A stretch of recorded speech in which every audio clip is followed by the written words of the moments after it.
మహిళలు స్వయం ఉపాధితో పారిశ్రామికవేత్తలుగా ఎదగాలన్న లక్ష్యంతో ఎన్టీఆర్ జిల్లాలో మరో బృహత్తర కార్యక్రమం ప్రారంభమైంది.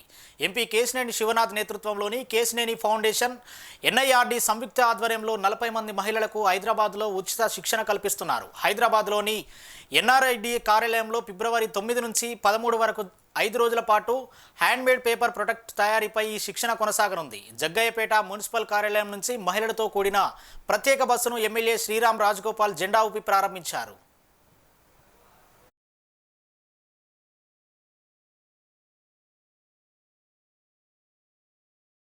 కేశినేని శివనాథ్ చిన్ని గారు ఎంపీ గారి ఆధ్వర్యంలో ఎన్ఐఆర్డి ఆధ్వర్యంలో సహకారంతో పొదుపు సంఘ మహిళలను ప్రత్యేక హైదరాబాద్ శిక్షణ ఇస్తున్నారు.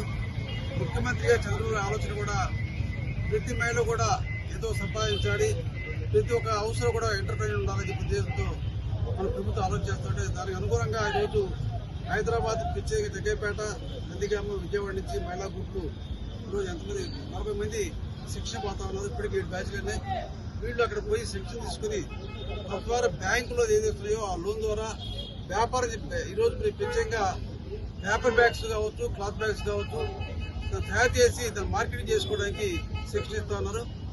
ముఖ్యమంత్రి గారి ఆలోచన కూడా ఎప్పటికప్పుడు గతంలో డ్వాక్రా ఏర్పాటు చేసి పుస్తకంగా ఏర్పాటు చేసి ముఖ్యమంత్రి చంద్రబాబు నాయుడు గారు అదేవిధంగా మహిళలకు బ్యాంకులో పరిమితమే కాకుండా వచ్చిన లోన్ ఏదో ఒక సద్వినియోగం చేసుకోవాలి, ఏ విధంగా ఎండింగ్ చేయాలని చెప్పి ఆలోచనతో ఈరోజు ప్రత్యేకంగా ఎంపీ కేసీఆర్ శివనాథ్ చిన్ని గారికి అదే ముఖ్యమంత్రి నారా చంద్రబాబు ప్రత్యేక ధన్యవాదాలు చేస్తున్నారు. అక్కడ ఎన్ఐఆర్డీలో మన శాసనసభ్యులు శ్రీరామ్ రాతయ్య గారు ఏ విధమైన డెవలప్మెంట్ యాక్టివిటీస్ చేస్తున్నారు, సిబిఐపి ద్వారా, విజన్ ద్వారా, మన విజన్ 2047, అదేవిధంగా మన గౌరవ ముఖ్యమంత్రి గారు 1 ఫ్యామిలీ 1 ఎంటర్‌ప్రెన్యూర్, అది కేవలం నినాదమే కాదు, అది ఆచరణలోకి వస్తుంది. దాని భాగంగా ఈ స్కిల్ డెవలప్మెంట్, స్కిల్ ఎన్హాన్స్మెంట్ మీద వీళ్ళందరికీ ట్రైనింగ్ ఇవ్వడం జరుగుతుంది.